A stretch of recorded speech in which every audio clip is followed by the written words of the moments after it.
Uncle Bry here, relyenong pusit sa araw na ito. Usahay makadamgo ako nga ikaw ug ako nagkahigugmaay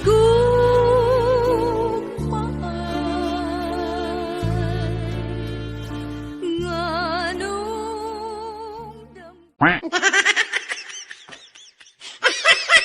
Magstay ka lang sa video na ito para malaman mo kung paano gawin. Napakadali lang at kayang-kaya nyo. Tara, samahan nyo ako. Tikiman time na, i-judge na natin.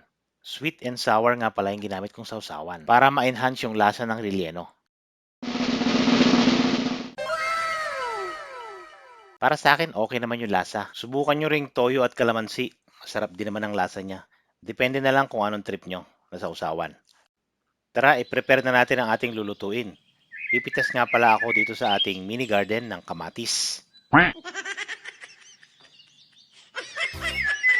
Yes, man! Riwan na Blackjack Sile. Bahay namin ay kubo lamang, ngunit sa paligid-ligid ay puno ng gulayan. Dahil buhay ay titibay pag kumain ng mga gulay. Bahay kubo kahit bunti, ang halaman doon ay sari-sari, singkamas at talong, sigarilyas at mani, sitaw, bataw, sikat, I-prepare na ang ating mga ingredients. Ground beef or giniling na baka, tomato or kamatis. Ito po yung kinuha ko dun sa ating mini garden. Tapos white onion or puting sibuyas. Regular soy sauce or toyo. Ground black pepper or durog na paminta. Garlic powder. Chili flakes. Smoked paprika at parsley. Ito nga pala yung ating paglalagyan ng palaman, ang ating squid tubes. Ito po yung pusit na natanggalan na ng balat, no? Tapos natanggalan yung ulo.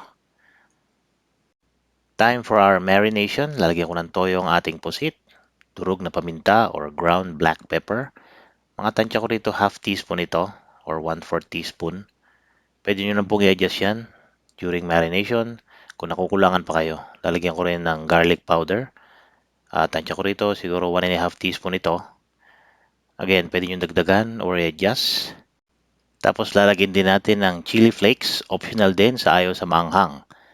Mga 1/4 or 1/2 teaspoon again para sa ating chili flakes. Lalagyan ko rin ng smoked paprika, optional din ito kung ayaw nyo, walang problema, or kung walang available sa bahay nyo. At ang ating parsley, again, optional din ito. So, pinaka-importante lang dito para sa akin is toyo, ground black pepper, and garlic powder. Yun yung pinaka-importante na hindi pwedeng mawala. Lamas-lamasin lang po natin para manood ang toyo at iba pang mga ingredients sa ating pusit. Tapos isusunod ko na ang ating giniling na baka. Lalagyan ko ito ng crispy onions. Lalagyan ko rin ng mga 2 teaspoon ng onion powder, mga 1.5 teaspoon ng asin or salt. Tapos lalagyan ko rin siya ng ground black pepper. Mga half teaspoon din ito. Tansya-tansya lang. Lalagyan ko rin ito ng ground black pepper, garlic powder at chili flakes ulit. Pero kung ayaw nyo sa manghang, optional lang ang chili flakes. Lalagyan ko rin siya ng harina o flour. Tansya ko mga 1/4 cup ito ng harina. So lalamas-lamasin lang po natin hanggang sa maging ganito ang texture niya. Ang purpose po ng harina is para hindi magwatak-watak ang karne pag binake natin. Kasi pag wala pong harina yan, sa aking experience, nagkakawatak-watak siya pag nilagay mo sa ating pusit. Pag ganito na po ang texture niya, goods na po yan.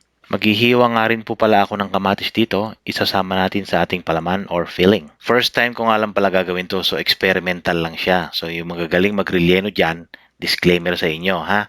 Huwag niyo masyadong husgahan ang luto ko, baka manggigil ako sa inyo ha. So ang layering ko rito is kamatis sibuyas sa pinakailalim ng puset, tapos lalagyan ko ng ground beef or yung giniling na baka. Tapos lalagyan ko na naman ng another layer of sibuyas kamatis. Ganun po ng ganun hanggang sa mapuno nyo po yung ating squid tube at ready to bake na siya. Mas siksik yung ating filling or palaman, mas maganda. So ginagawa ko rito, tinutulak ko ng aking thumb or hinlalaki yung ating mga palaman paloob para talagang siksik siya, no? Parang ikaw na napakahilig sumiksik sa buhay ng iba, pero hindi ka naman welcome sa kanila.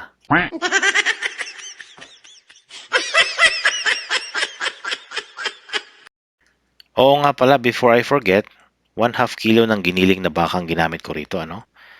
Beef sirloin siya na may konting taba-taba para hindi siya dry pag niluto. So ayan, tapos na. Ganito po ang paglalagay ko sa aking baking rack. Tapos ito pong pinagmarinatan natin, huwag niyo pong itatapon to.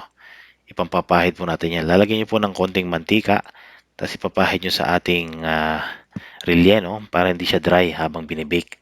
So from time to time, i-check nyo siya. Ibibake ko po to ng 20 minutes lang. Luto na ito. For 350 degrees Celsius. So i-preheat nyo muna siya bago nyo ilagay ang ating relleno.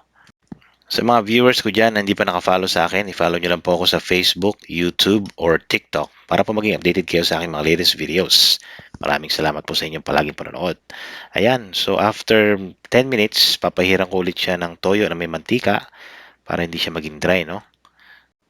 After pahiran, maghintay ulit ng another 10 minutes and then luto na. Bye-bye!